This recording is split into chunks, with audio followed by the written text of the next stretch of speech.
The first tab of a conductor's wand. The first rivet in a mile-high tower. The master link at the genesis of a never-ending chain. The moment a single empty canvas meets a singular master stroke. There is no one thing. Because now, there are many. Because soon, there will be more. Because one is ever the beginning. Like the first link in an infinite chain, or the first rivet in the tallest skyscraper. The master stroke is found in the masterpiece. What will you begin? What's up, everybody? Welcome to the 87th episode of the World Blockchain Roundtable. Quick shout out to Rivet for having awesome ad spots. I always love watching those. Very well put together. Thank you. Today, speaking of Rivet, we've got Greg with us from Rivet on the show. We've also got Litecoin Lisa Mighty Davis. If you are on DIN like I am, you might have noticed that she has the Mighty layer there, and she's organizing a bunch of cool stuff with that community, so check that out. We may or may not have Satoshi Sean swinging by and joining us today. If he does, we'll bring him right on up. Otherwise, I am Dave. I'll be your host or your master of ceremonies today, one of the 3 or 4 hosts. Let's get a quick update on the World Blockchain Layer before we roll into the episode. So every week we give out ownership tokens according to who participates and what the results of all the community voting are and stuff like that. So each host from last week will receive 116 lot. Each topic contributor from last week will receive 29 lot. That's layer ownership tokens. Last week's theme was blockchain-based parallel systems, nominated by I Am for I Am. He will receive 29 lot for nominating that topic. That was a pretty good conversation we had last week. I enjoyed it. If you missed it, go check it out. It is still up in the World Blockchain Roundtable layer on din.social.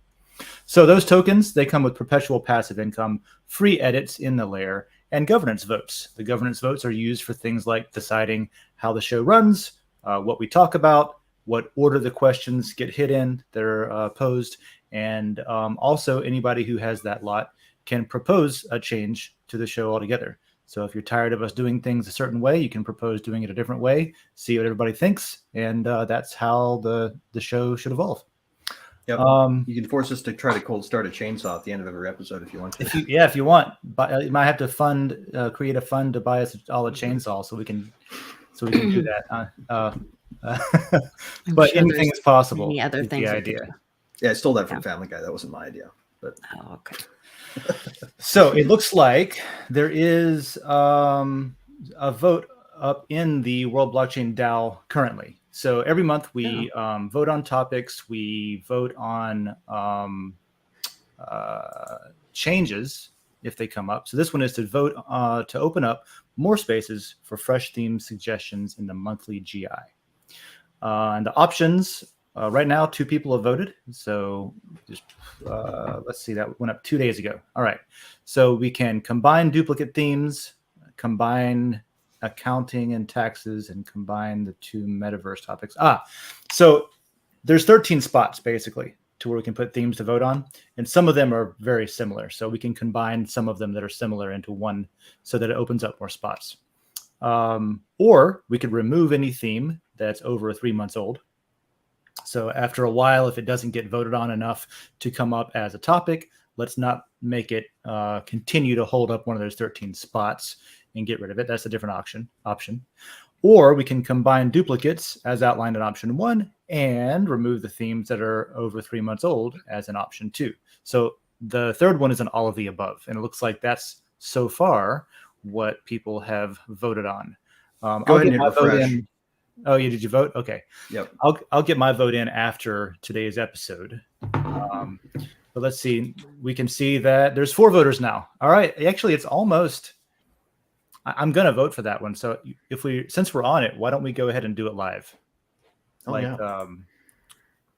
we're doing it live. All right, so I'm going to go ahead and log into Den Social real quick. While we're doing this, you can think about how fast the returns are on other types of elections. Yeah, this is all on chain. But these don't go backwards while you're watching it. That's what I was watching the other night, and we're like, the numbers went up and then they went down, and I was like, what's happening? We have the technology. I was talking to, this is bleeding into current events before I've even announced the topic today. But it's Popcorn Day, so we're allowed to do that. It's National Popcorn Day. Really? Is it? Yeah.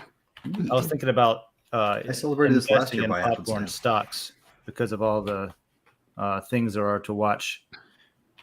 Well, it starts earlier. It's in New Zealand, and their prime minister stepped down last night. Last night to us, but they're yesterday, which is I can't today. wait to find out what happened to her. So I voted. It isn't quite enough to make it to get a quorum or a consensus or whatever. We're sitting at 46%. If it tips over 50, it will resolve. But what Lisa said and what or Greg, one of you just said, that's a good point, because all this is on chain, and all of this is actually using technology that is available today for any kind of election system or any kind of governance, even state and federal governance, voting and stuff like that. So it's pretty cool to see that we have these like instant, reliable, verifiable. You can validate, which way your vote went. And I was just talking the other day, just yesterday or day before, about to one of my neighbors. I was like, we could like solve a lot of this debate by just using available tech to prove stuff, whether it's right or wrong. Knowing the actual answer would be a big step forward. Imagine going into the voting booth and tapping into the machine like you normally would, right?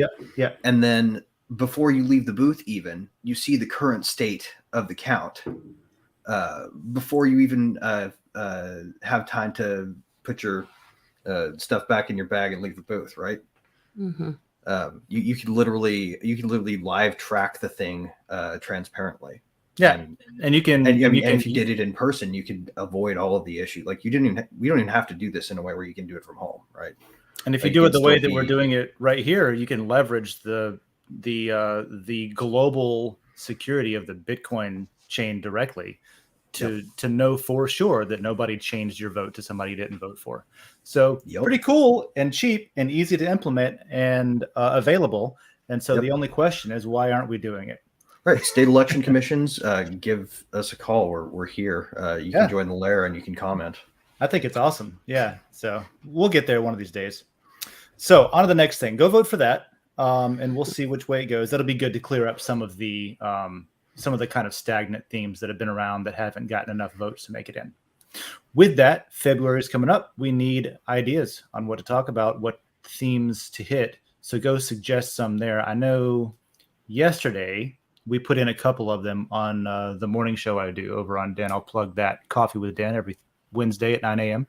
So there's a couple of suggestions in there, but there's room for a lot more. So go. I kind of want to do a topic on metaverse geocaching. That's something I'm working on right now. Yeah. Because hiding stuff in No Man, what's cooler than hiding stuff in No Man's Sky? Having a national treasure style treasure hunt that crosses many metaverses. Imagine to find Dave's cache in No Man's Sky. You had to first figure out it was there from I don't know. That's PUBG. Yeah, well, that's one of those things. What I think that would fit into, or that would go well. A theme that would go well with that would be places that you wouldn't think you could apply blockchain or cryptocurrency, because you just mentioned No Man's Sky. That's just a traditional video game, right? Yeah, it was never made with the concepts of blockchain and NFTs and cryptocurrency in mind. But that doesn't mean you can't shove some crypto into it. It's a big global multiplayer game, so everybody can use it as a metaverse, even though it wasn't created as a metaverse.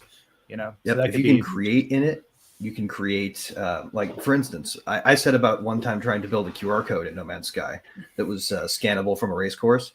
Yeah. Turns out the build count for items to make it visible from a distance would not have worked. But there's got to be a way, because somebody but did you shot could do that very at a smaller scale. Right? So Like I could have built it in a structure. I could have built an airplane hangar and set the QR code on a wall. Yeah. So if you can do that so my kid loves Fortnite, and in the new update, they're doing the build or making the build accessible to everyone. So if that's possible, can he put Web3 into Fortnite? Make your profile photo a QR code and you've got Web3 integrated. Also, if you can build anything in it, I've never played Fortnite outside of just a couple of times. But if you can build any structures in it, if you have freedom to build even blocky structures, then you can create a barcode or a QR code. And if you can leave messages, you can leave a seed phrase, for example. So it's possible. And that could be your new capture the flag, capture the seed phrase. Definitely. Okay. And I mean, it could even be like, if you can't do that, you can leave a URL, and that URL could have all the information you need to find the next clue. Yeah. So there's workarounds for it not being built in natively. So yeah, think about stuff like that. Throw them into the theme suggestions for February, and we will take a crack at it. All right. So what else we got here? Let me get back. I was over here voting on the GI, and I lost my spot. So give me a moment. Here we go. All right. So there's that. Theme suggestions for February. Theme of this week: blockchain in space. I was hoping you would say it like that. So we're going to talk about blockchain in space. That was nominated by Y'all Weird, who also does our theme song for Din, which was minted as an NFT and all that stuff. So Y'all Weird is very involved. Thank you for the suggestion, and thank you for participating for so long. But before we get to blockchain in space, we'll do current events. We do current events every week, and it may or may not pertain to blockchain, but it does pertain to events that are current. So what's going on? Sean. And hello, Satoshi Sean, who's joining us without his voice. With no mic on. Once he finds his voice, he's trolling us. He'll get on with it. Yep. Caffey used to do that. Yeah, all the time. He would always do that. Go on, and everybody fell for it. They're like, "Oh, what's going on?" But every time he did it to me, I would just be like, "It's the best joke." Right. That's right up there. It's like a physical dad joke comedy, right? Like I love to tell people to pose for photos and then take a video while I say, "Hang on just a second, guys." Mm-hmm. Yeah. I have my nieces and nephews over, and my one nephew he's a smart kid, but he's odd. He was like, I've been practicing picking things up and doing things with my feet as hands for like the past 2 months. I'm getting really good at it. And he was like unwrapping a present with his feet. And I was like, wow, it's like ambidextrous. I said, I give my left arm to be ambidextrous. And like nobody got it. my cousin's husband was like, dad joke, gotcha. Yeah. See what you did there. Yep. I'm a big fan of it myself. It'd be amazing if your hand can still levitate like that afterwards. So what's going on in the world? What's current events that's on your radar? Oh, wow. It's hard to choose this week, man. The Bank of America, the big Bank of America shut down. They tried to blame it on Zelle. And they said our payment systems, it was just that things weren't being, posting from the 14th through the 17th, but don't worry. Well, they left out that Zelle is used at Chase Bank. It's used for PayPal. And it's used outside of Bank of America. Outside of Bank of America. And they weren't having those issues. Stop. The crazy thing? Not to mention everything gets messed up. Yeah. It's not to mention that it's very hard to deal with things if you start using common sense and being critical. I know. Stop with the but on the 13th, they also made a statement about posting for preparing for $1 billion credit losses or something like this. I don't know. I talked about it yesterday on the show. And then also their head of or some representative of their bank was at the WEFR conference speaking about how they do a great job taking care of their stakeholders. not their clients Customers. or their customers, but their stakeholders. Yeah. So I think the bail-ins are going to start coming. WEF conference? Yeah. Oh, well, I guys, don't here's the think crazy people thing. understand Hold what on. a What's the bail-in WEF? What's The is. crazy WEF thing con- right what's WEF now conference? What is to that? remember about banks. All right, let's That's take where turns. that's the video that we have that Greg just shared with us, the WEF conference, the WEF World conference? Is that what Economic World Are you Economic talking Forum. Forum, about that conspiracy theory, Davos? That's not a real thing. Come on. Right. I It's just a watched gab fest. several news outlets like 5 years ago or 6 years ago say that was a myth. Well, So- they're all there this year. So Interesting Oh. thing to remember about banks right now in the United States is back right before the pandemic got called out, like before the pandemic started happening, and they made everybody wear life vests and all that shit. They changed the requirements for, well, first off, they changed the reporting for inflation so that they were shooting for an average rather than a yearly target. And then they hid that data, but they also at the same time set the reserve requirement to 0.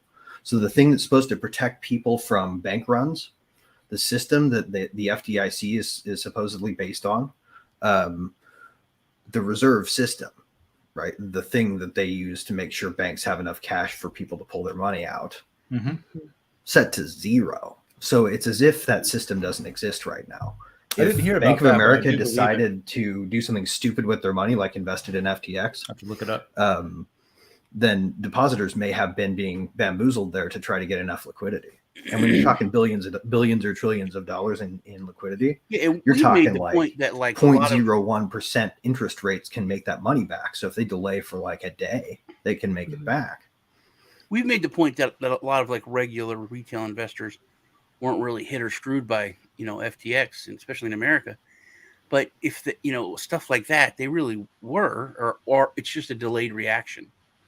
We're not going to see it until the truth comes out. which is the same thing that happened in 2008. It took a little while for it to hit Yeah. the individuals. And The that's Cantillon the same effect thing that's applies to cascading failures too. Or with FTX specifically, even though so like although US customers weren't allowed on their non-US exchange, right? That wasn't protecting anyone. US customers still lost a lot of money. It's just that they have no recourse because they weren't allowed to be there, and they were opening accounts and getting around that system because they had to do business. Yeah. And now they have no way of going and saying, "Oh, I lost X amount of money," because the response from your whoever you're running to, the authorities, is going to be like, well, you're not allowed to have an account on there, and then you can't prove it's you because you specifically did it without KYC. So in the United States, you can still go on FTX and get your money out, right? Yeah. The reason for that is because they're screwing over the international community. Like you go on regular FTX, you can't do your withdrawals. And but that's more because important, they're sparing all that capital for US customers. More important than that, and to your point about traditional finance and things like that, I don't even pay as much attention to it as you do, but I'm constantly every week I'm seeing discussion about basically the realization of what we've all been saying for years, which is, oh shit, there's a bunch of fake money out there that doesn't really exist. And guys, gals, what are we gonna do? Who are we gonna screw to make it right? And whenever I hear, I'll watch C-SPAN or something, and I'll watch our U.S. officials talking about things like that, and how to move forward and how to maybe apply some of this tech that we've been building as a community together. You get answers from the banks and from I think it was Jamie Dimon that replied to a question with, "Oh, but that's retail, right?" Yep. Because they don't care about retail. They're happy to just write off retail as collateral damage, as long as the institutional corporation stakeholders, regulators usually get their debts. I think they know where the power lies, right? That power lies with the people.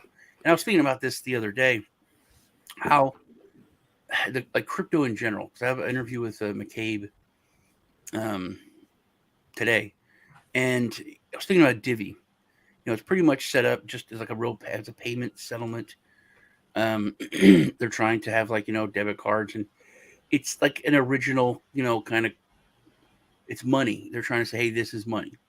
And they have a decent community, and they built this up. And I was just started thinking about the basic ideas of, what money is and currency and all that. And then,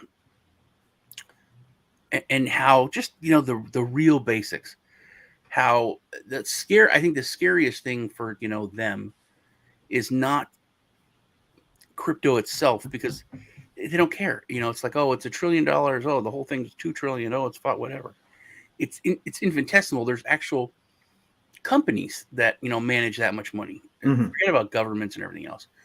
But the idea that people start to ask and question, well, why is this not money when it's just a bunch of people that decide it is? Mm-hmm. And, the dollar is money. And the people started asking, and if you just can print it, why do I have to pay taxes? People have started asking those questions. It's like, what do you need it for? Right. What was I watching last night? It was some sci-fi thing. And, it was the new The Last of Us show. Is it good? Yeah.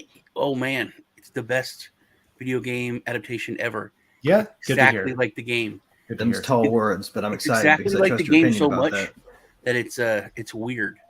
Because even things that regular people wouldn't notice, like street signs and all little things like that are in it. But anyway, so the U.S. has collapsed because, this virus and everything, which is an interesting premise because it's a fungus, not a virus. But the government's still in control. It's just like this new super totalitarian government, very strict because, they got to kill people if they have any kind of, to protect the other people. But there's no more dollars. There's like these just other, but there's paper currency, and these people are doing jobs for the government, burning dead bodies and doing all this stuff, and then they go get it's like olden times. They go to the pay cashier, this military guy opens the. But it operates much box. more like a company store. Yeah, they're only accepted in places where people can point guns at you and you've got like credits for food, credits for this. It's basically like you probably know what I'm talking about, Dave, like a ration card. If you're overseas, you had so it's like that's the currency, but it's some of it's just regular like kind of open money, which that's another thing we could talk about for current events, because they were talking about that as a future currency with the CBDCs. You'll get so much rent CBDCs, you'll get so much junk food CBDCs. So you can only spend these this money on certain things. So it's really more like a ration card, a digital ration card. And you'll have a liquidity cap based on your carbon usage. Well, that's the ration card thing. That's pretty. I was just thinking about that while you were describing it, and that's actually pretty common today. I found out recently in Boston, and this is probably common in a lot of places where there's a concentration of big cities. Anyway, it's common where companies, as one of your benefits, you'll get like $15 a day for lunch, and then it comes on like it's a company bucks card, and then they have a deal with local food trucks and restaurants that are around the company to where you can go spend your bucks there. And it's interesting that that's commonplace and accepted and not weird.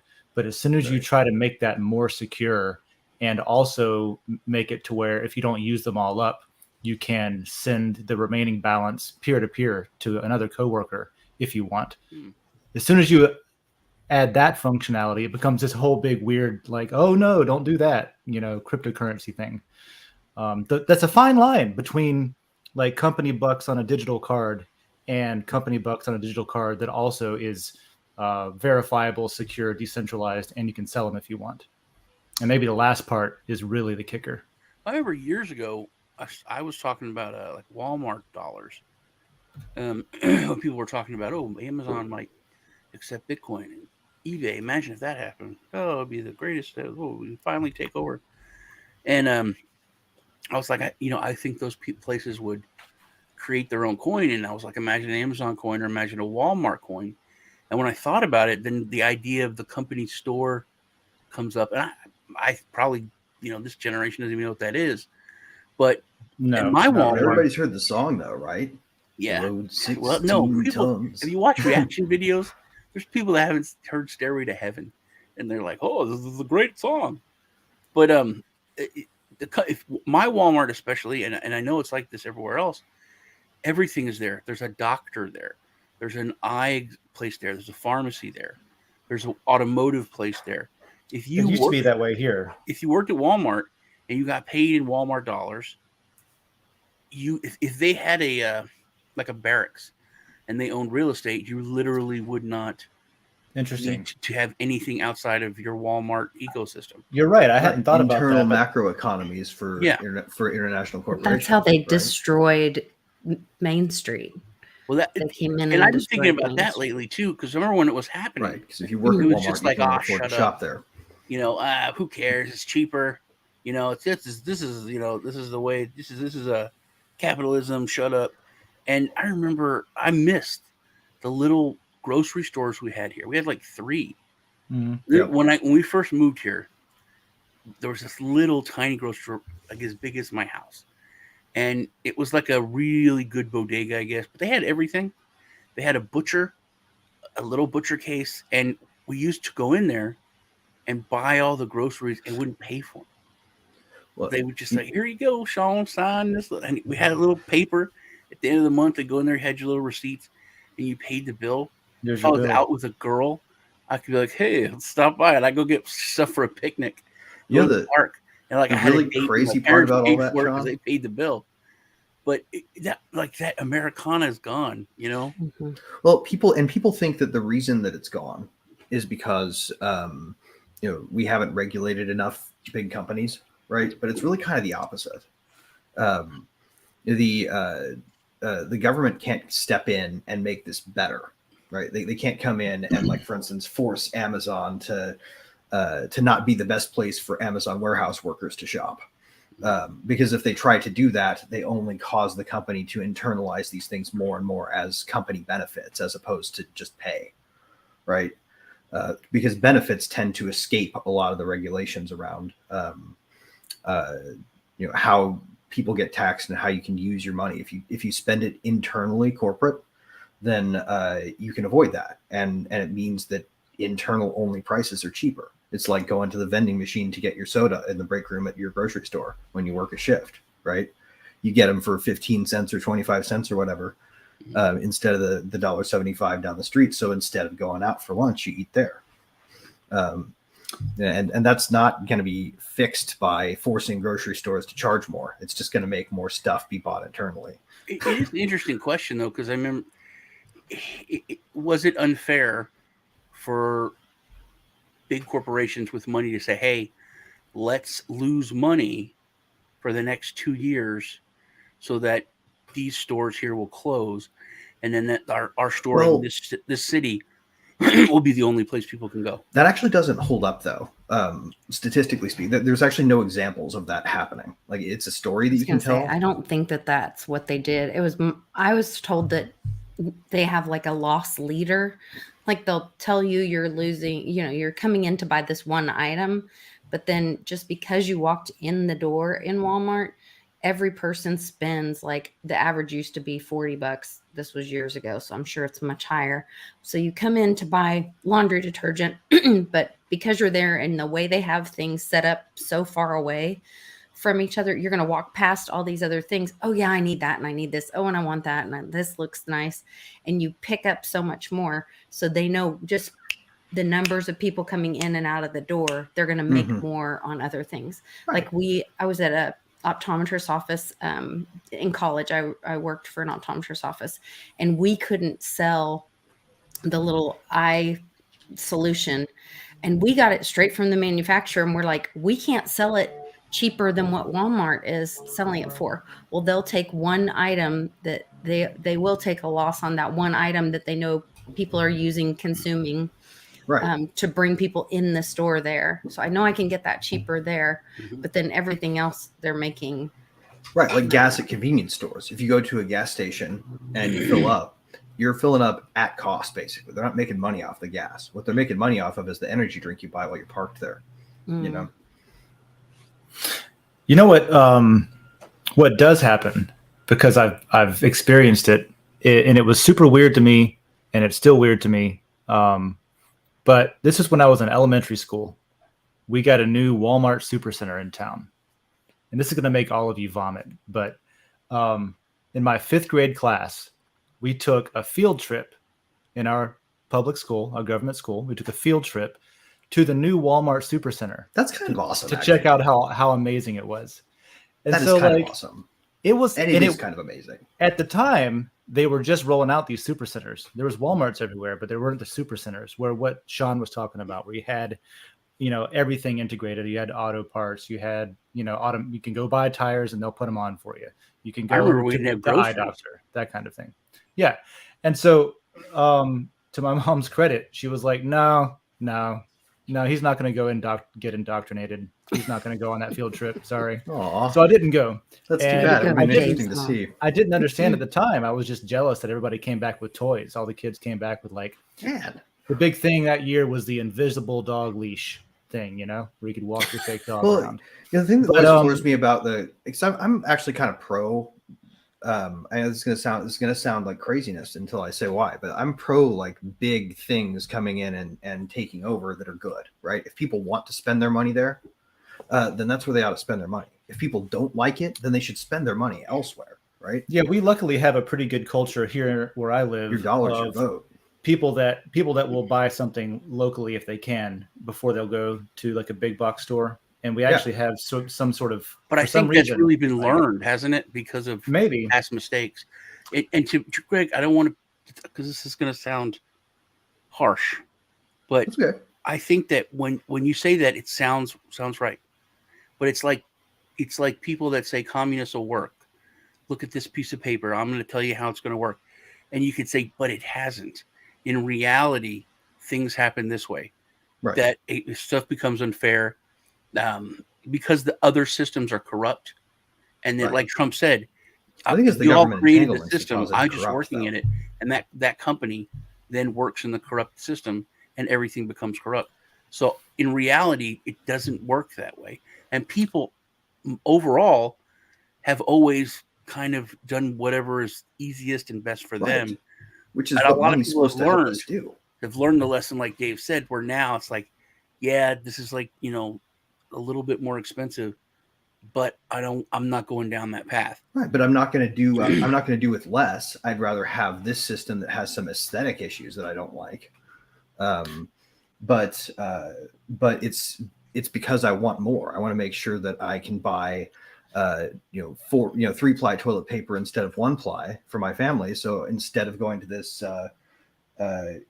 this artisanal ice cream shop down the street, I'm going to buy Bluebell in Walmart grocery, it might mean that the artisanal grocery shop goes out of business, but it also means that people get 3-ply toilet paper and Bluebell and whatever else, right? Like ultimately it raises the quality of living. Here's a question that might bridge us into the topic once we get to the end of it. I wanted to ask y'all what y'all thought about the New Zealand Prime Minister. Price signals or what do out of the blue. Right? Okay, so I won't push us into the topics just quite yet. Then, if there's a couple of other things you wanted to talk about, but I did want to ask one question that we don't have to spend a bunch of time on. But assuming that there is sort of a shift back towards, hey, how do we support local businesses and how do we support our local economies? Is there a new ability for small businesses and individuals to compete with big corporations in a way that they couldn't before? Because I know a lot of times, like the local business operators, they would, if they could, match the prices. For example, they would offer it if they could. They just can't compete with the level. And so long as they keep barriers to entry low to different types of competition, right? Like if you want to make things cheaper. So that you can get inventory cheaper and you want to compete with Walmart, then look straight to your regulations surrounding shipping and tariffs and all that and find a way to make it cheaper so that those prices are lower, right? Do you think there's less on manufacturing on the head equals more with people can afford it? It's like you have to offer something that's not cookie cutter, that's different, even if it's the experience. There was this one restaurant we had. It wasn't even, call it a restaurant's a stretch. And it was called the Crazy Canadian. And the guy sold burgers. They were amazing burgers. And they were ridiculously cheap. And the guy, we have a store here called H-E-B. That's a perfect example, as a matter of fact. It's massive in Texas. I mean, massive. Like it beats Walmart in most places. And in surrounding states, it's moving out into those two. But it's like, super, super big corporation. They source their food from like all over the world, but they try to stick to like local stuff. And then American stuff like, seafood from Alaska, that kind of thing. Anyway, so this guy was the butcher. He was a meat cutter at HEB, and he would buy all this really good ground chuck at, with his employee discount. And then he made these massive, huge burgers because he had a discount, for buying it all. And it was like a higher quality meat. Yeah. But, it was like his family that ran it. So you go in there and get this like massive, huge quarter-pound burger, half-pound burger for like $1.99. Hell yeah. And it was really, really good. And it was awesome. And it got to where it was like his side job because his main job. He worked 40 hours a week as a, meat cutter at HEB. But it got so big where he couldn't handle doing both of it. And then of course, HEB was like, dude, you're buying our meat and you're doing it for, you can't do that. You got to buy it at regular prices. But that's a really good example of, offering something right locally. And imagine best burgers. Now imagine a scenario where someone decided to try to fix the problem of local butcher shops closing down because of Walmart, right? And the rule they came up with is we're going to add a tax to burgers by volume, sold by volume, by poundage. So his bigger burger idea would have resulted in a heavier tax on his product. It might have driven him out of business, right? My point isn't that this type of movement is good. My point is more like, if we stick men with guns in the middle, we're not going to make things better, right? If we try to come up with a rule to fix it, and use government to introduce a fix, we are going to end up screwing ourselves. And that's kind of where I was trying. A whole bunch of people can't make products that compete. Yeah, that's kind of where I was trying to go with can we do it technologically instead of regulatory? Exactly, if that's a word. What about the somehow using the way that Home Depot is doing the NFT thing, where people are owning the tools and can prove the tool is theirs? If you could do that with like the items that you're selling, or the local. You could prove that it's a local made item. So you're selling the NFT with it. Right. And then the keys transfer to the owner or something, where it's not so the mass produced, like who really wants an NFT that everyone owns? I don't want a Walmart NFT, but I would love a Greg NFT or a Sean's NFT or a Dave NFT. So I would want something from a local store. Oh yeah. Well, if you stripped away the rules around, if you stripped away the rules around roadside solicitation, right? Like, for example, you could have people with signs right out in front of Walmart on the part where the property ends, saying, "Don't go here for this. Go down the street." I think there is room. Here's an NFT you can scan. Yeah. What there probably is a lot of room for is basically calling out big corporations that bullshit on the books too much. Like, if you could, for example, let's say you wanted to compete against Samsung or something and make phones, right? If you could prove that your batteries weren't made with cobalt from mines that used slave labor and hand tools to children to dig it out, if you could prove that cryptographically in a way that's trustless, that seems like a really good competitive advantage to somebody who claims that their cobalt is humanely dug out of the ground, but can't really, like, all they're doing is they're pointing to somewhere in a book where the person they bought it from said that. The question is, will people just somebody 30% markup for that once they have the information in hand? Yeah. Right. Well, your QR could point to the FBI raid on the Hyundai manufacturing plant that just had 12 and 14-year-olds run out of the back of it recently. So that you can say that this is provable cryptographically, but I mean, the majority, I won't even say a large portion, the majority of the populace will not care or know what you're talking about. The majority of the populace do understand, this person said well, I mean, and when the and majority they have a does, right? reputation. You know, so When you've the got to majority overcome does, that they're hurdle, going to that buy technological smartphones. hurdle. So there's the barrier. Yeah. Yeah. So And there's the the barrier. smartphones are going That's to have batteries in them, and the batteries will be either, you know, ethically sourced or not. And the only people who will be able to afford ethically sourced will be people who are already wealthy, right? The mine workers in the bad country, or in the countries that are doing it poorly and not protecting kids, right? They're just going to see an uptick in business if we get the system implemented without anything else. Interesting. That because it'll drive costs up for the ones that are ethically sourced, which means you're pricing out people who would normally be buying phones, Yep. and now you have a luxury item that only the elite are. Yep. And then there's the marginal cost you introduce, right, by having the tracking system to begin with, because because people buying the ethically sourced are going to pay for that tracking system, and that just helps people that want to what's the term, virtue signal, you know, who can afford to do that, whereas people that can't afford it can't. And if it's DAO regulated, watch the membership fill up with electronics lobbyists, right? Yeah. Nothing's so easy. Right. Well, exactly. What you'll end up with is sort of like what we see now. The bigger you are, the more likely you are to have money to spend on regulatory capture, and that'll work just as well in DAOs as it does in government.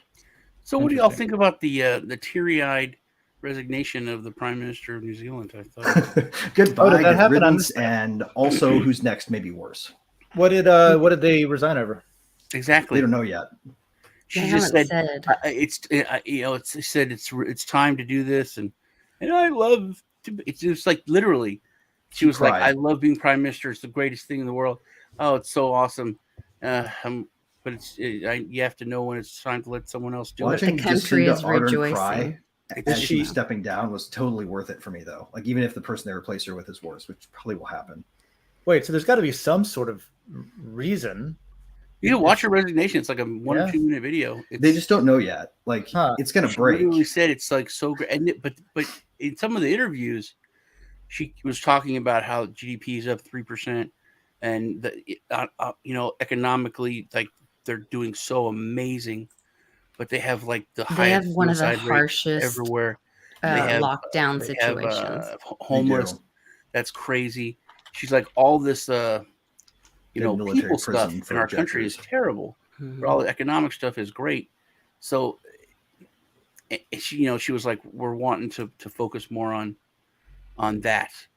So I don't know whether I'm sure they're going to try to spin it because she's, economically and on paper, she's done so well, and she's been, touted and held up during the gingivitis outbreak as like, oh, this is the model, we got to follow them, and they were like harsh.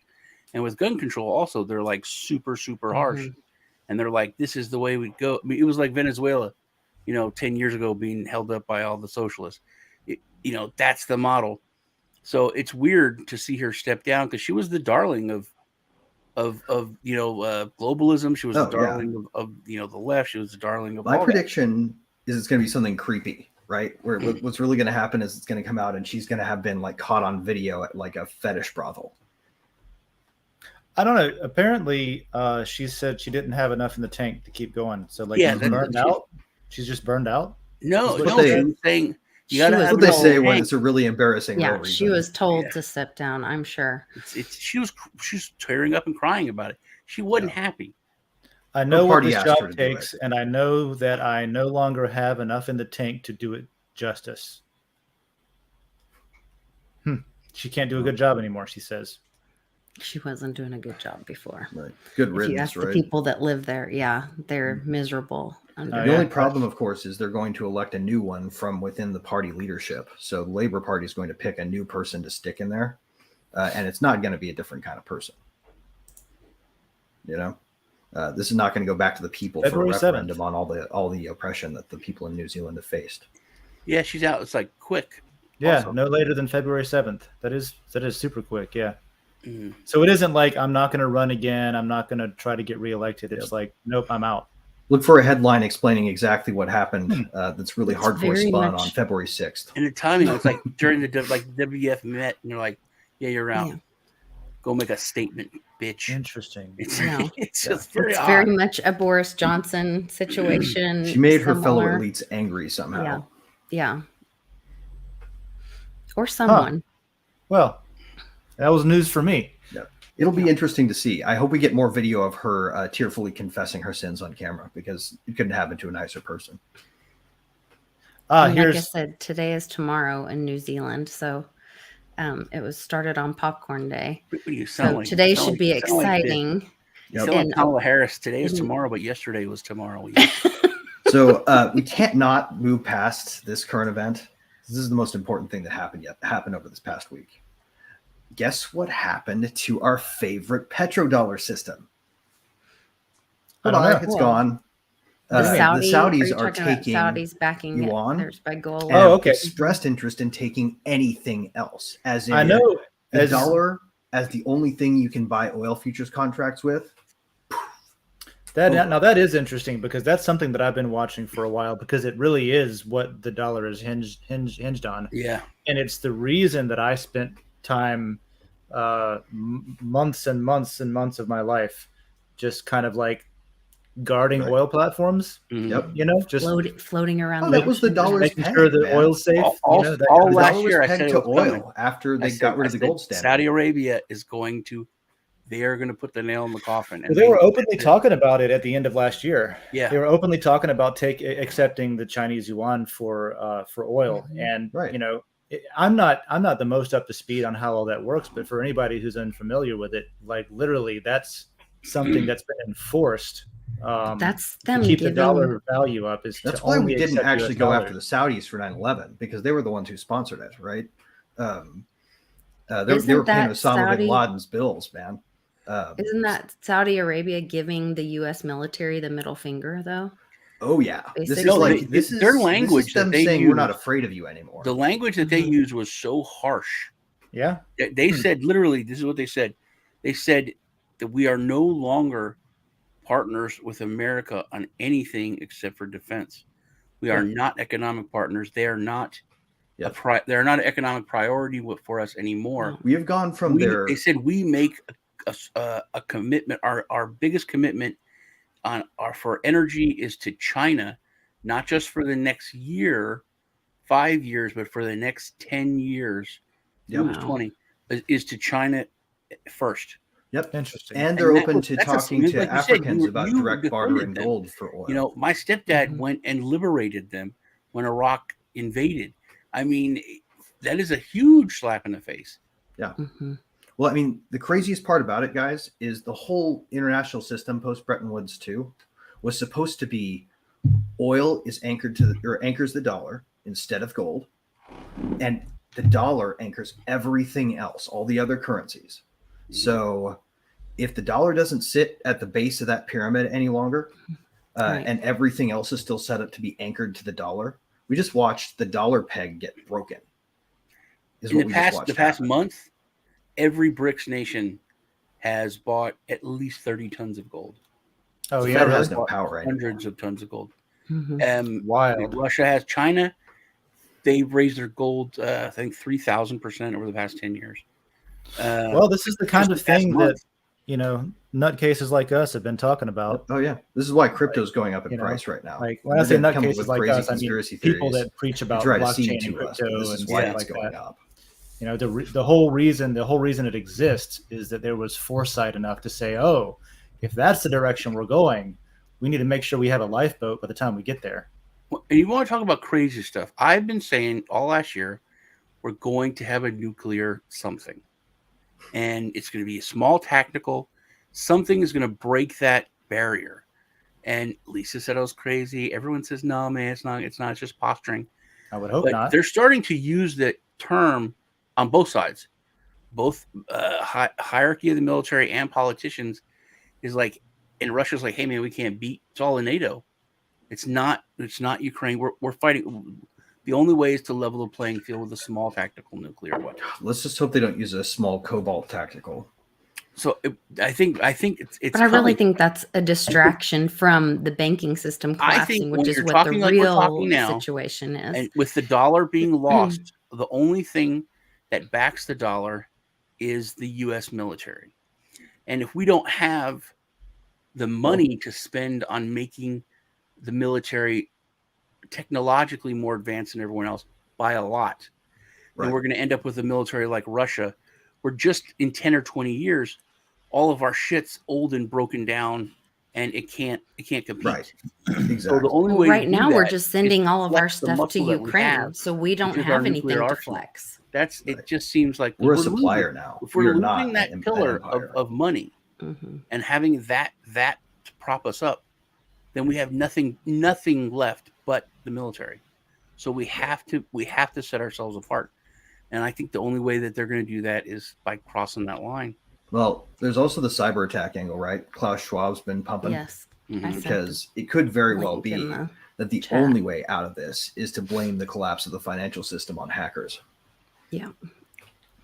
Well, everybody wants to point at somebody else and say it's their fault, right? Well, hackers in space, like they're going to target space too.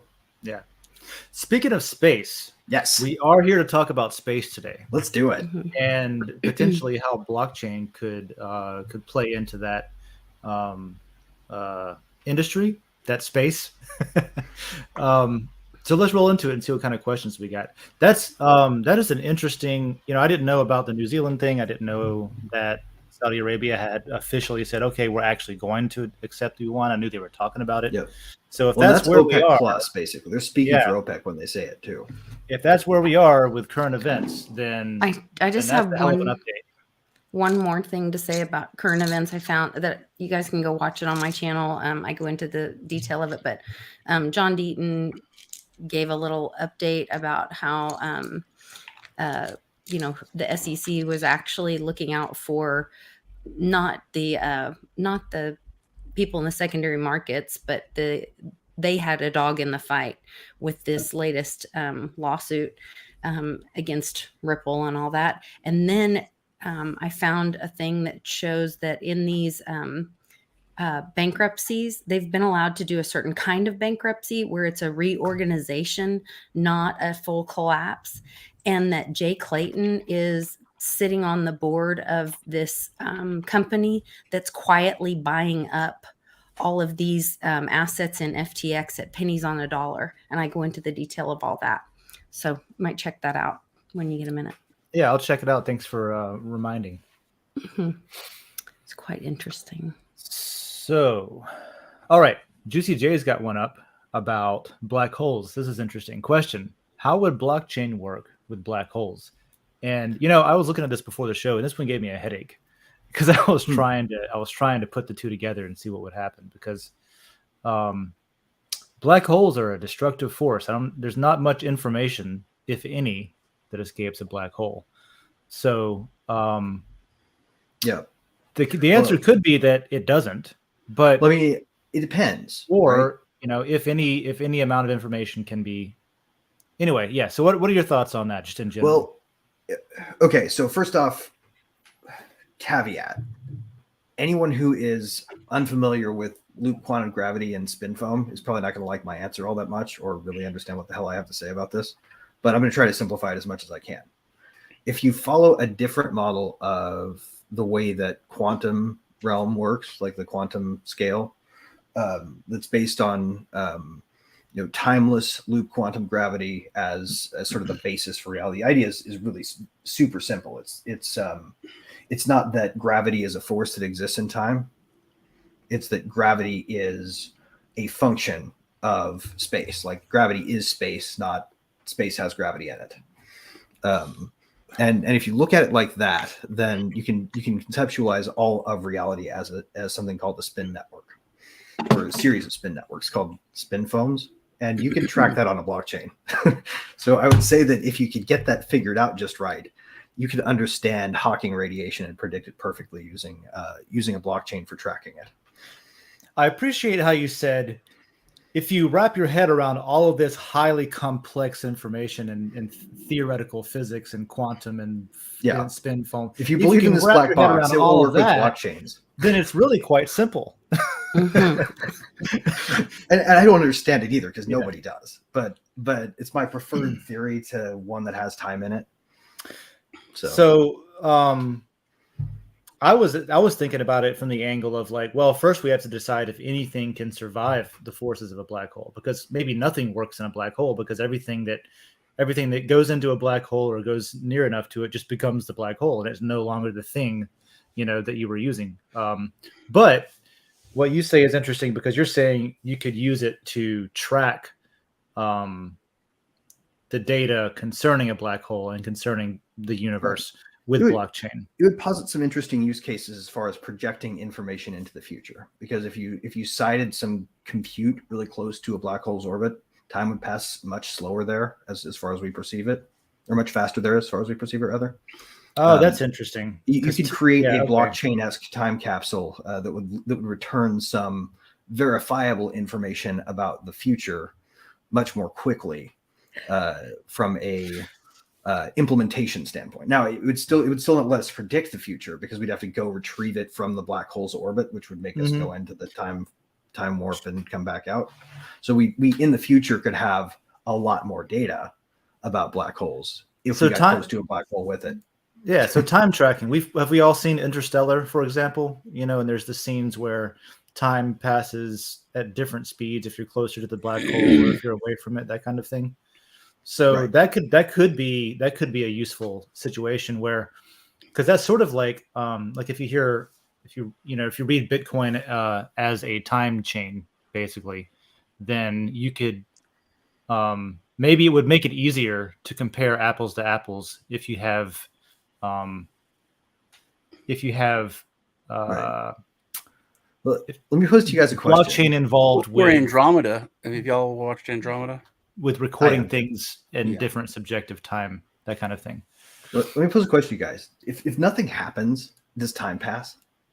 Like, if literally nothing happens, if you just like pointed a camera at a Vanta black wall and let it run on record, and you put another one next to it and just let the tape roll as if it were recording, and you played it, would there be any difference? Like, would anything actually happen or would there be any actual passage of time if nothing happened? Isn't the recording itself the passage of time? Well, I mean, okay, but in order to comprehend the passage of time, you have to watch it outside of that system where things are changing. You would have to see the numbers move on the screen to know.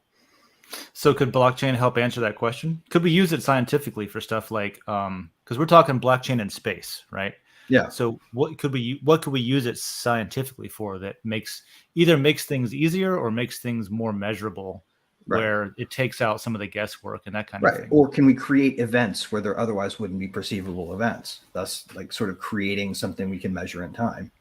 Like knowing if they really landed on the moon or not. That would be great. Yeah. Provable. Yeah. Proving stuff like that. That's a great, I think that's an easier direction to go than going down the rabbit hole of what is existence and are we real? That kind of thing. Yeah. But proving things, as we've seen, there's a lot of claims about a lot of stuff, and a lot of it's bullshit, and it's hard to tell what is and what isn't real. So when you talk about things like space, going to the moon, going to Mars, things like that, it would be helpful to be able to prove things in a way that wasn't relying on what somebody said, or things that could have been faked, or things that could have been artificially or propaganda or things like that, because it could allow us to move on beyond that and be more productive in just society without using the brain power on trying to figure out what's real. If we could maybe have a better idea based on provability, stuff that's on chain, time stamping a picture of the moon landing to Bitcoin in real time as it happens. Something I think is weird is that like Musk and everybody, they don't want to go to the moon.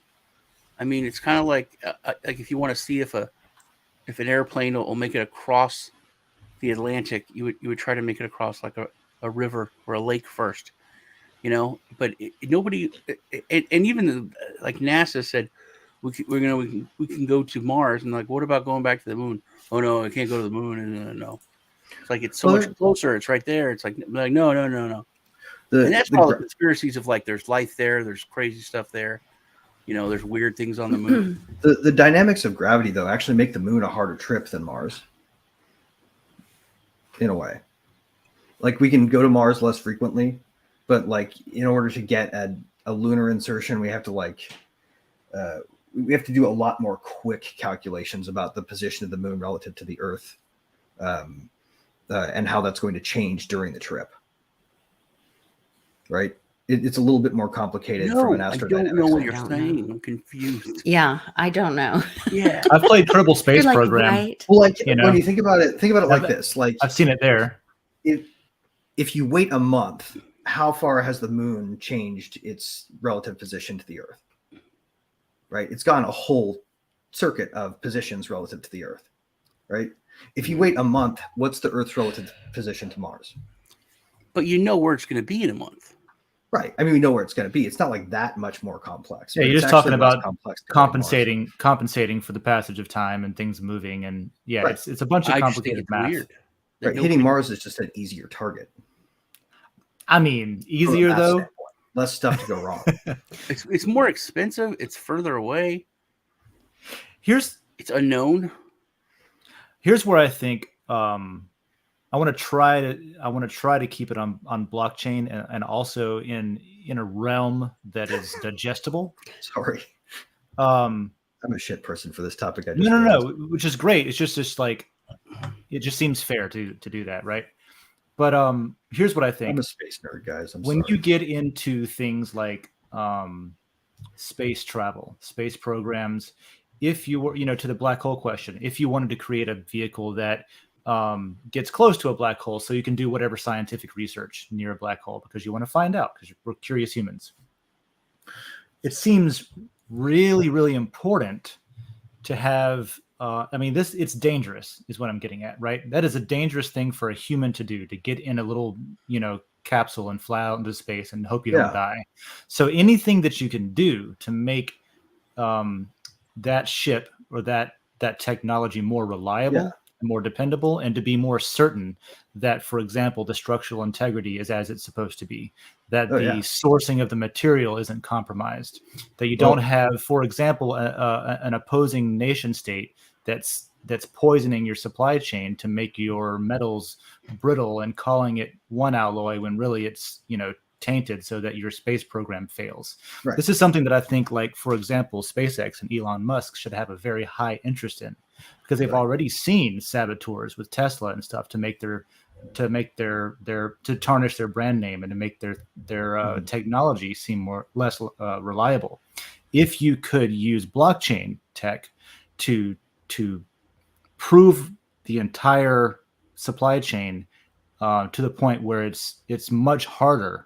It's never impossible, I guess, but it's much, much harder to lie about things. If you're dealing with nation states who have the CIA, or programs like that, the NSA, programs that are in industry, programs, organizations that have agents in corporations as an actor, then you have to assume that if we do go to war, let's assume we go to even more of a global war than we're already experiencing, and you have nations that are fighting each other while private and public companies are trying to build space programs and develop in space, then you're going to want to use something like blockchain just as a national security or a corporate insurance to make sure that the materials you're using are actually what they are on paper and someone's not trying to screw you over. So that seems like a very straightforward application. That's a good one for space stuff. The other really two cool ones I want to throw into the pot so we can all have a pool of resources to talk about things that are cognizable and reasonable to talk about. Like, you have to harden electronics when you send them into space because they don't have the Earth's atmosphere to shield them from, just like random radiation causing the processors to bork, right?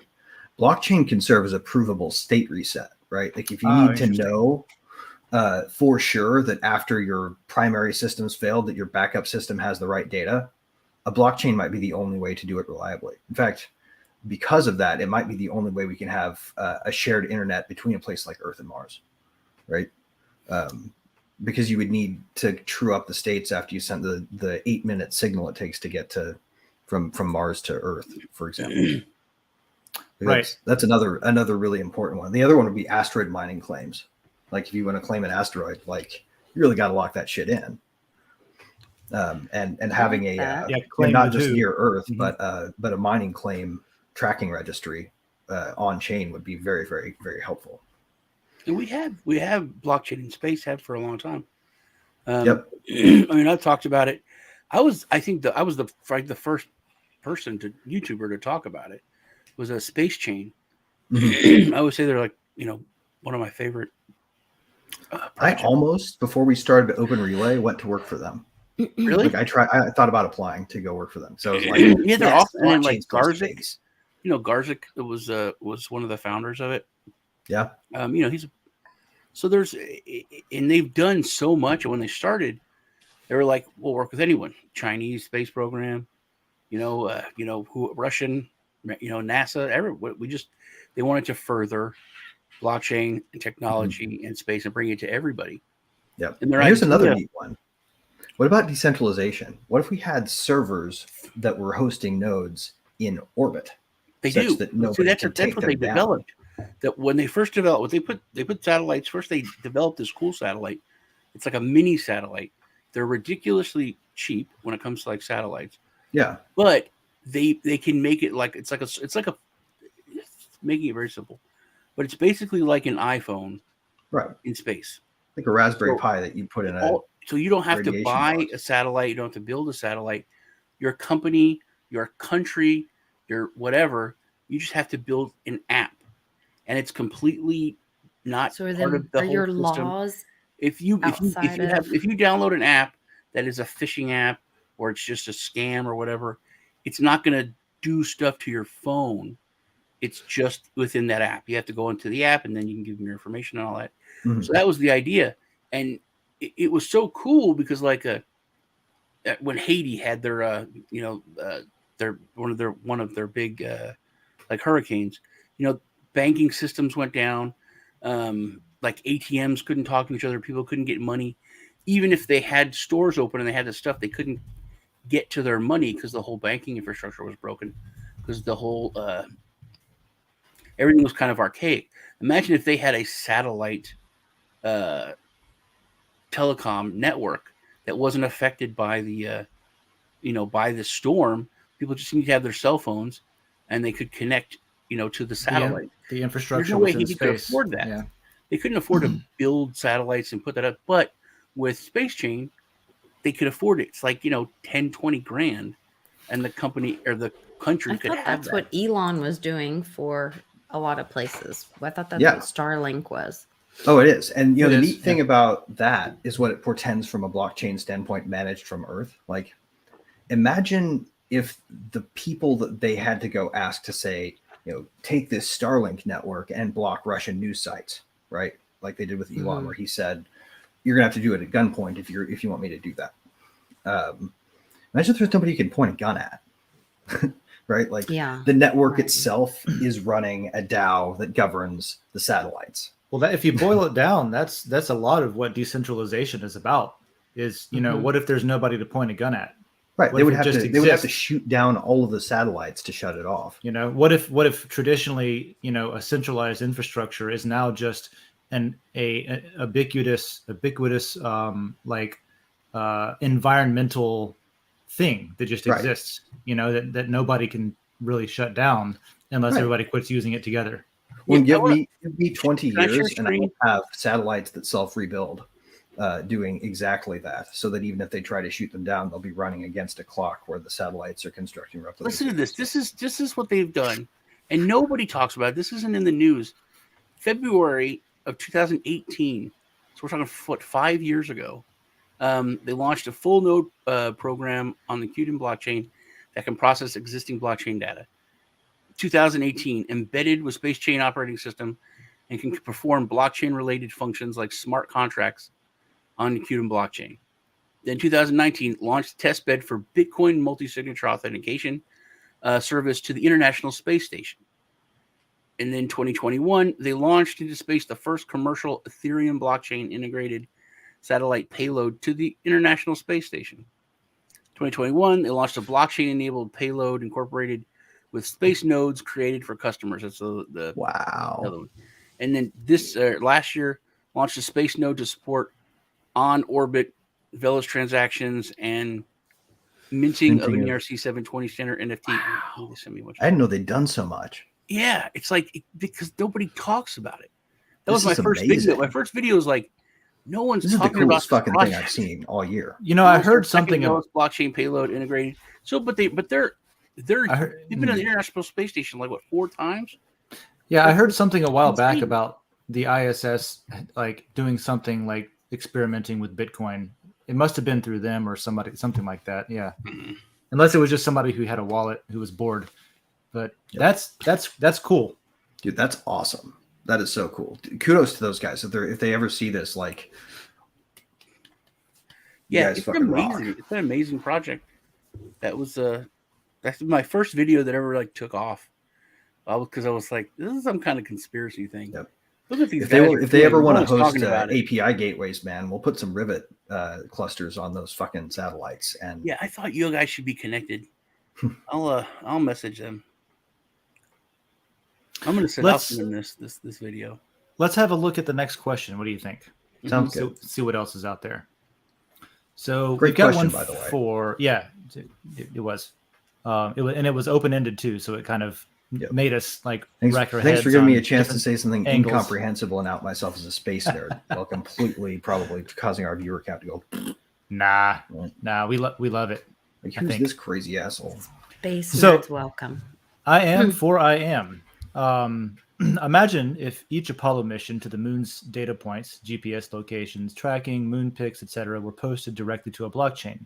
Then the landing of the moon wouldn't be questioned.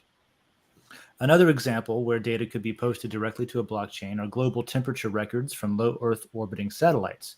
This way, either side in the climate change debate could agree that the raw data and temperatures captured from space can't be altered, enhanced, or deleted. When posting data directly to a blockchain, the facts remain facts, truths are truths, and the raw source information that is captured cannot be questioned. Question: what important satellite data do you think should be posted directly to a blockchain? Is it possible, or should we just trust NASA? I think we just determined that it was possible because there's literally nodes in space. Well, let me ask you guys this: what kind of sensor data, right? Like, where do the sensors sit? The questions about the data being on chain, I think, need to start with a blockchain that tracks where the sensors are and what the sensors get placed as, and really not so much that the data being captured can't be questioned, but like help us question how the data is being captured. That's a point that Lisa brings up. It's a good point about the reliability of the actual device or the human that's putting it on chain in the first place. Right. We need to sort of take a step back and look at the meta. And I think the meta says blockchains can help us figure this out, because at some level, the ground truth can be simplified enough that if we record it right, it can't be disputed as a lie. But we still have to have some decisions made about how we go about tracking that data, right? Because, for instance, the climate models are hand-constructed models. They're using algorithmic technology from the 90s, pen and paper shit, where a person decides what the model looks like. Why aren't we using more advanced AI techniques that don't have people in the middle making assumptions, right? Like, for example, have AI making the assumptions instead? Well, I mean, if it's a big enough network and it's operating off of a raw enough data set, then the answers, I would say, I would trust more than like a person hand selecting where to put the sensors and hand selecting what data to use in a hand selected model. Like you can shape the outcome a lot easier than you can with a deep network. Third party verified or multiple, because even a sensor could be placed that is, skewed or tuned to be a certain way. So it'd have to be like putting all the temperature readouts from tarmacs at major airports, right? Like you're going to get warming. Yeah. So there has to be independent validation of the sensors themselves, which that's an incredible use for blockchain. Yeah. And I see a lot of these applications, I think, are being prototyped, or the concepts are being proven today that will evolve and be used for stuff like that in the future. Like I run a node I talk about Oxen a lot, but I run a node on their network, and they do checks on their nodes, right? The nodes that are processing data, they do random checks on all these nodes at certain intervals to make sure that you're actually a good actor, that node that's putting data on chain or that's getting compensated, or both, right, that there's actually, like, it's valid data, it's not manipulated in a certain way. And you can design checks on that, and you can design a system to where anybody, maybe there's an incentive network where you can challenge actual sensors, and if you can prove that this sensor is skewed and then validate it, then you get rewarded, put bounties on that kind of things. So there's all of these problems around trust, and it's only getting more and more chipped away. And I would just to super simplify what I said before, I think really it's more like we need to make sure that blockchains are securing a constant culture of questioning the data and questioning what the science says, so to speak, right? Because science isn't really a final conclusion or a consensus opinion. It's more like, who was it Bertrand Russell that said something like,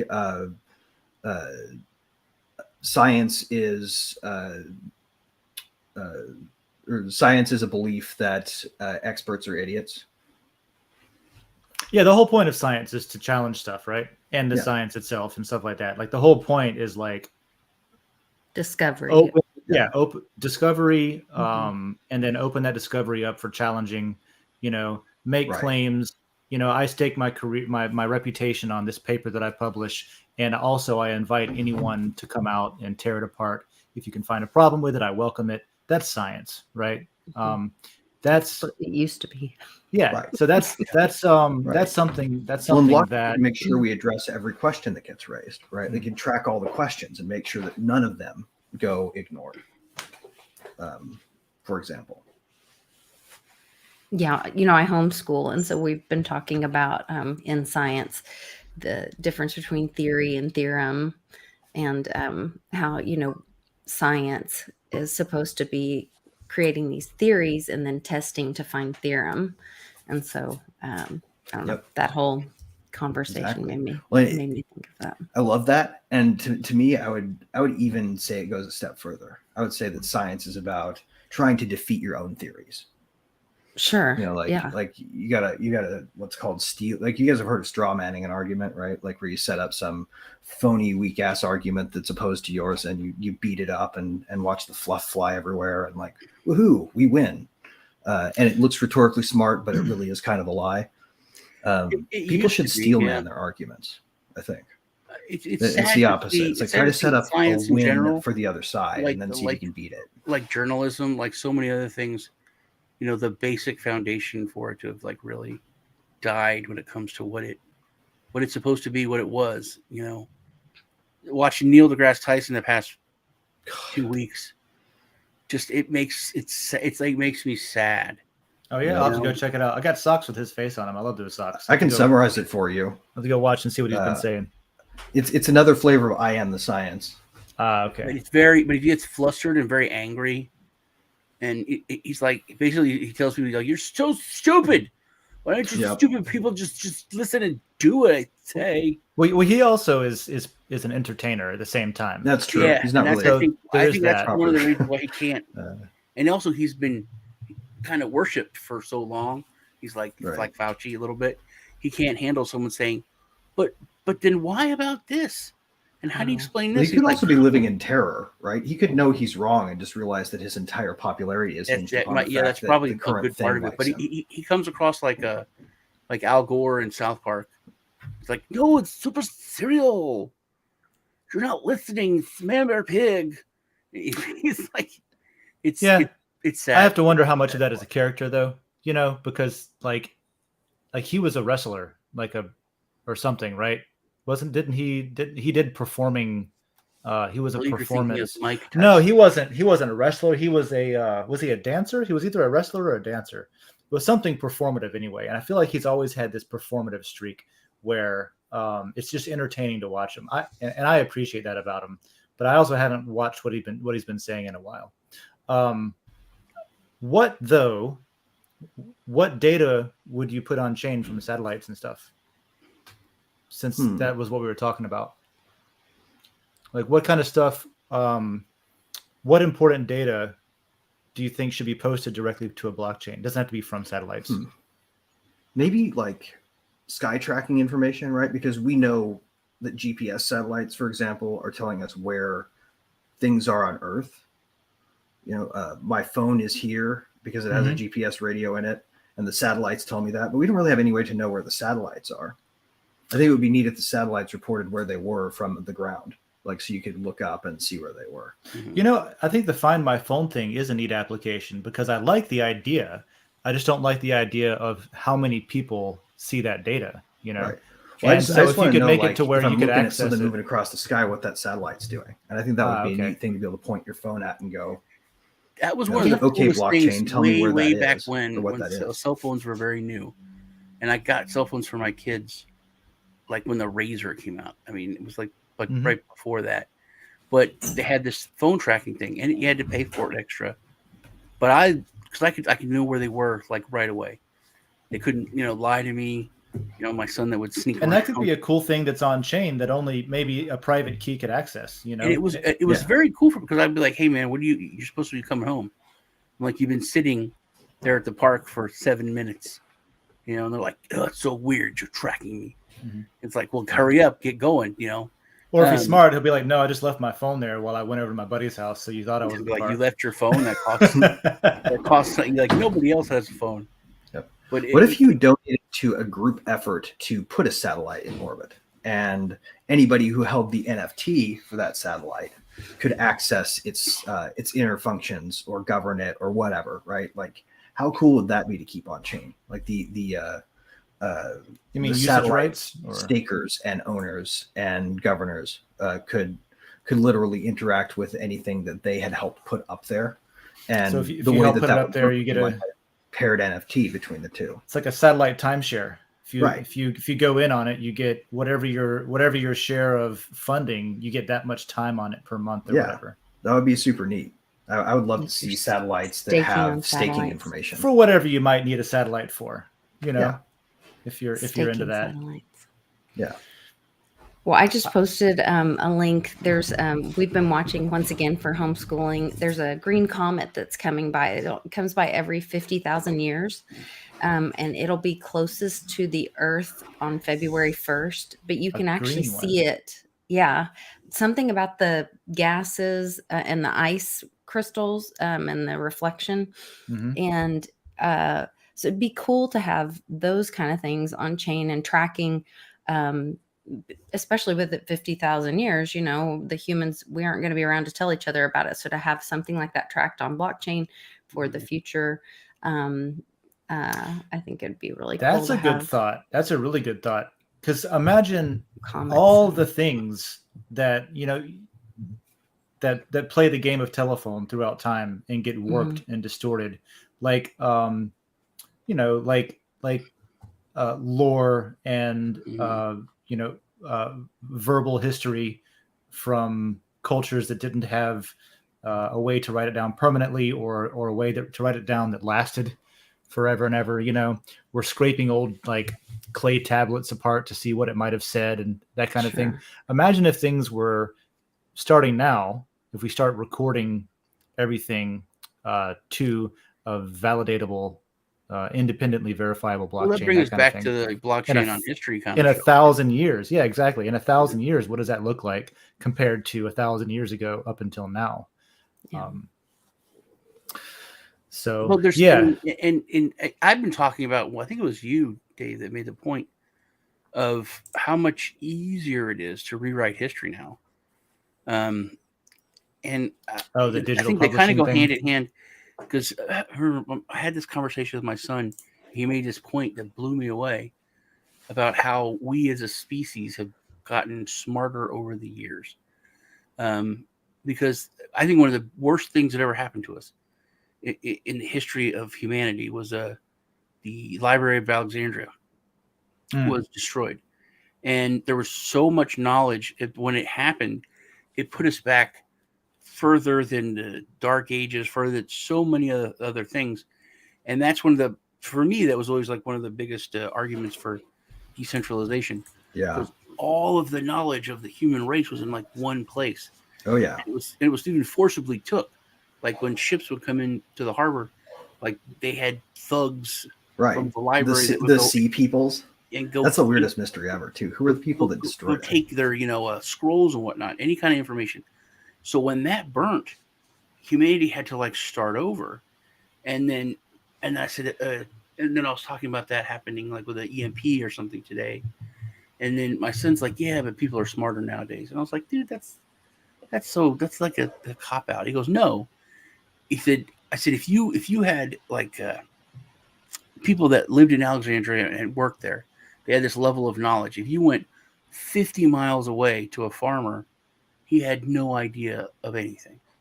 And then my son said, yeah, but now if you go look at a farmer today has like basic knowledge of biochemistry, of medicine. Well, yeah. And they're hacking their tractor software. People like in general, where if there was true. EMP, everything was lost. We can still start backslide, over from though. a whole nother level. It wouldn't be like back then. We had to start over from basically cave dwellers, Well, so it is, but putting it on blockchain, it is so important, I think, for us to record history now, and that should be like one of the biggest things that we need to focus on is putting the immutable history, because it's so easy to throughout history, burning books and all that. And like Dave made the point, which kind of hit me, and I've been talking about it all week, how much easier it is now. Before you had to go to that country, you had to round up the books, you had to burn it. There's people that could hold a couple copies and just had to make it through your reign of terror so they can bring them back out. So, but literally now you can sit in your house or your office and you can change that information all over the world, electronically. So making something that's electronic that can't be changed is more important now than ever. Right. I agree, man. That is so huge of a point. I mean, and I think you can even take it to build on that, like a step further. The systems that are burn downable right now are in part burn downable because we can order them to be taken apart. And that is really the only risk with blockchain right now. You can't expect blockchains to completely vanish from the face of the planet without an active effort at disassembly at this point. Unfortunately, there are people out there who are very, very powerful, who would like it if they could keep the memory hole alive, right?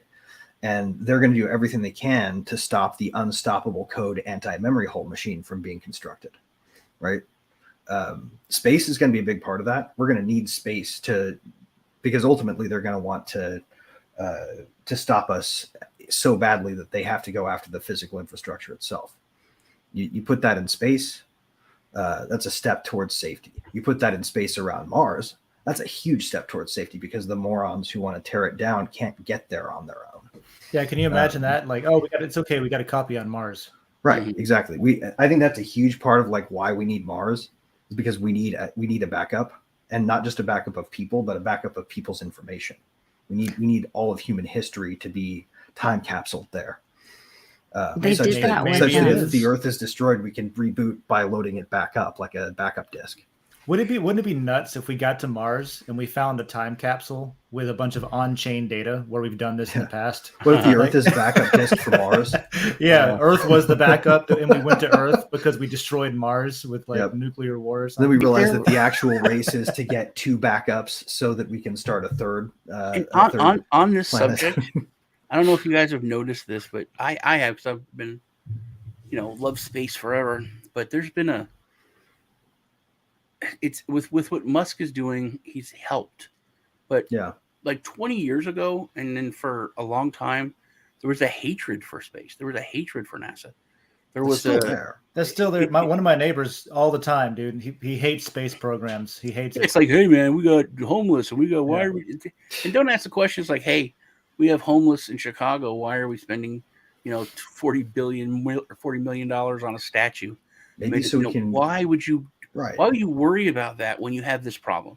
Dude, and if we could capture that fucking comet that's flying by, we'd solve all the world's freshwater problems for the next 1,000 years. But people are always talking about the naysayers of space is stupid, it's just space, and but you can't argue with the fact, and speaking of science, Greg, that's like an amazing quote you put in the chat. Science is the belief in the ignorance of experts. I love that. But if you ask, that was mine. That was Feynman. I was wrong about that being Bertrand Russell. It was Feynman. This is from Babylon 5. It was a quote, and it still hits me so hard. That the commander said, being interviewed, and he was talking about going out into space, and he said that you can have 100 scientists ask them any question about the environment or whatever, and you'll get 10, 15 different answers. But every single scientist will tell you that eventually our sun will die out, that it will go nova, it's gone. And when that happens, the Earth is gone. And it's not just, a planet. It's like, it's too small to go nova. It'll go red giant. It sucks even more, and it's that eats all our planet. It's everything that we've accomplished, everything that we've built, everything that we've done, everything we've learned. It'll all get snuffed out. Yep. That's why space and us moving from here is so important, because we will die off. Yep. That's one thing that nobody can get around, is that one day Earth will stop. Can we get around it is the question. In that amount of time, is human capacity enough that we could take command of all of Earth's energy resources, take command of all of the sun's energy resources, learn about it enough that we could figure out how to keep the sun fueled, that we could learn how to move the Earth, that we could learn how to go to different solar systems. The wandering Earth. We can do this kind of stuff. There is nothing within the laws of physics that says you can't, for example, refuel the sun or hook giant rocket engines to the Earth and move it somewhere else. There's literally nothing that says we can't do any of this. I never thought about that. Except for ourselves. The laws of physics are limiting, but the edge of them is so much further away from where we think they are because of the limitations we've been programmed with. And human beings can be there, right? We literally have it within our grasp right now. That many of us will probably live to see the necessary inventions done to have aging reset. We can end human aging. We're close to it. Very close, yeah. That happens. We could literally all be having this conversation at the millionth episode of the Galactic Blockchain Roundtable on Proxima Centauri, right? Like, I intend to be there with you guys myself. That would be a turning point of like, what got everybody interested in colonizing other planets? It's like, we literally started living forever, and we needed more room, so we had to go find other planets. The Kardashev scale talks about stages of civilization, right? Stage 1, we're not there yet. That's all of Earth's energy resources. Stage 2, all of our solar system's energy resources are in our command, right? We would have to build something called a Dyson sphere in order to do that, which is an energy collector around the whole sun. Everybody knows what a Dyson sphere is. But then there's stage 3, right? Our whole galaxy. And then there's stage 4, all the galaxies within our realm of reach. Can we get to so you have a plan? Can we get to stage? No, I don't have a plan. I don't have shit for a plan. But I don't intend to pretend like we can't. Well, I think that there's a lot of people that do have plans, and I think the blockchain can help us execute those plans more safely, equitably, and decentralization comes with the equitably part. We are at time, though, for today's episode. Bad, man. I wish we could do another space episode. If you are interested, I'll go ahead and I want to give a plug on something that I'm working on that's related. I need some people who play video games to get together over. I'll make a post about it this weekend in the gaming layer. Already? To get together and start geocaching crypto inside of space games. Right now, I'm doing a proof of concept. I did a little demo yesterday morning on the coffee show. I figured out what it would take to put seed phrases in there in the little message box and stuff like that. So join Den Social, which is where we host this show, and it's also where we do some space stuff. We have a space and science layer. We have a technology layer separately also, and we got a gaming layer. So that's stuff that you can check out. So I recommend that you do it. Cool. As we count ourselves out of this episode, though, what do you guys have that you want to plug or that you want to talk about that's going on individually? We'll start with Lisa, if that's all right. Can we start with you on that? Sure. I've got my daily show over at Litecoin Lisa and the Mighty Lair. Sean and I are on Tuesdays. We do half and half on his show, half on my show, which is kind of fun. And a lot of stuff going on. We just started the prep episode, but we're getting ready to do a cleanse, a raw food reboot with my friend Amy Weir. So that launches this next Monday with the Mighty Sirens. So we're getting healthy to kick off the new year. It's a 3-week, 21-day raw food reboot. So you guys there's a Telegram community for support and a website for recipes. So we're going to jump into that to kick off the new year and then wrap that up with a meetup.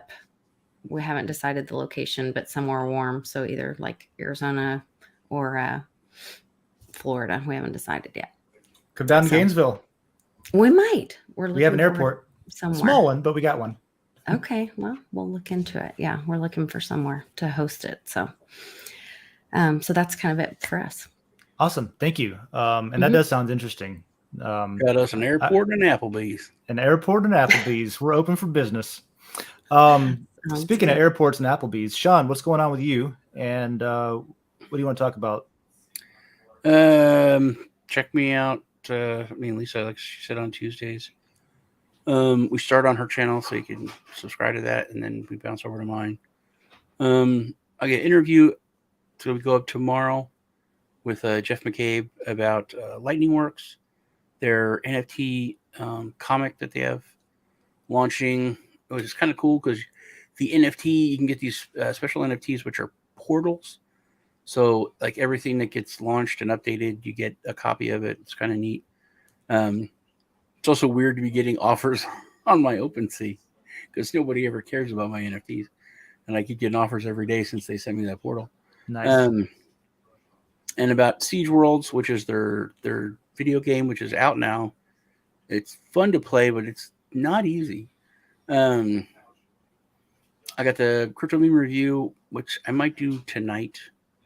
But I don't know because we got this show and then I got the interview, so I might be tired. But it'll be a Friday or tonight. That's about it. Check me out on all my socials. Yeah, cool. That sounds great. I, for one, am interested in watching that interview with Jeff McCabe because I haven't interacted with the Divi community in a while, but it is a fantastic community. And I do like what they're doing. And Jeff's an interesting person. And I haven't heard the what did you say it was? Lightning Works?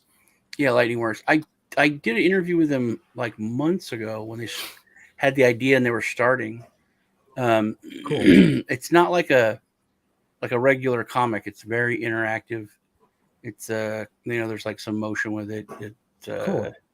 Sound, all that. Yeah, it's pretty cool. All right, so I'll check that out. Y'all should too. Greg, what's up with your floof ball there? And what do you want to Puppy say Mayhem over here? I've got Loki and Thor. This is Loki. Oh, really? Nice. He's a crazy one. And Thor. We did get a new dog yesterday. That's another thing. Oh, cool. Yeah, you did. Congrats. Congratulations. We got her from the pound, and she's a Rottweiler Terrier mix. Yep. Nice. It's the sweetest dog. It's weird how nice the dog is. Yep. How dangerous sent digital butt sniffs. But her name was Spell, but she didn't answer to it. So my son Ted wanted to name her Tulip, but as soon as they came in, called her Alora Dannon. And they were like, oh. Yeah. So her name's Alora now. Alora Dannon from Willow. I don't know. Don't know it. Sorry. So outside of being raided by these little vandals, we have Rivet Polygon. I think I was just checking to see if we've got the UI update necessary on our site. If we don't have it out there, it's going to be there soon. Hang on, let me just check real fast here. Plan. Update plan. And yeah, it's not. Oh, Polygon is out. Looks like. So you can go into our plans view now and request access to Polygon network, and Polygon is on Rivet. Our blockchain connection is the single best you can get from any provider. By orders of magnitude, we are occasionally a little bit behind Infura for about 12 seconds, but they're occasionally behind Polygon for more than an hour, and that never happens to us. Awesome. So congratulations getting that out. Thank you. Yeah, it's been a long time coming. So anybody who wants to build on Polygon now can build on Polygon with Rivet. You can build on Polygon and Ethereum Classic all at once. If you wish to integrate across them, you'll have an endpoint one endpoint to rule them all. And we're off to the races on new chains. But that is the big news from our standpoint. So if you have things that you want to build in space, right, and you want to be in contact with the space building community, Rivet is a tool that you can use. There are lots of other tools you can use. I don't frankly care if you use Rivet when it comes to this stuff. Space is the future of humanity. If you want to level the argument that we have poor people here on Earth we need to take care of first. We need to take care of the planet. Well, how about moving all of our fucking carbon production into orbit so it's not in the atmosphere? Or how about fucking going and getting all of the rare earths we need from an asteroid and having robots mine it? There is literally more. Fun fact, right? All of the necessary minerals for human beings to survive, right down to cadmium, right down to freaking rare earths, those are present in seawater.